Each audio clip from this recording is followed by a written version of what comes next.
This is our wide leg hamstring stretch. So this is just a better way to stretch your hamstring. Traditionally, what we see when people are stretching hamstrings, they're doing like a foot up, just leaning in and or pulling, and or it's just straight toe touch. And while those aren't inherently wrong, when you're recovering from either a sciatica and or you're just trying to stretch, many times people are just stretching their nerve here thinking that that's a better way of stretching. The key for stretching the hamstrings is to target just the hamstrings and nothing else. So we're going to go in a wide leg position here, use a bench, a chair, something like that. From here, I'm going to keep my knees bent and I'm going to sit back. So by me simply sitting back, keeping this straight with my tailbone kind of lifted, I have pre-stretch on my hamstrings here.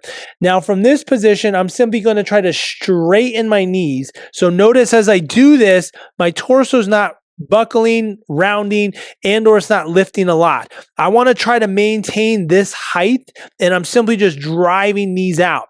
Hamstrings flex the knees. They also extend the hip. So because I'm in hip extension and now I'm trying to straighten the knees, I'm getting a massive stretch on my hamstrings here.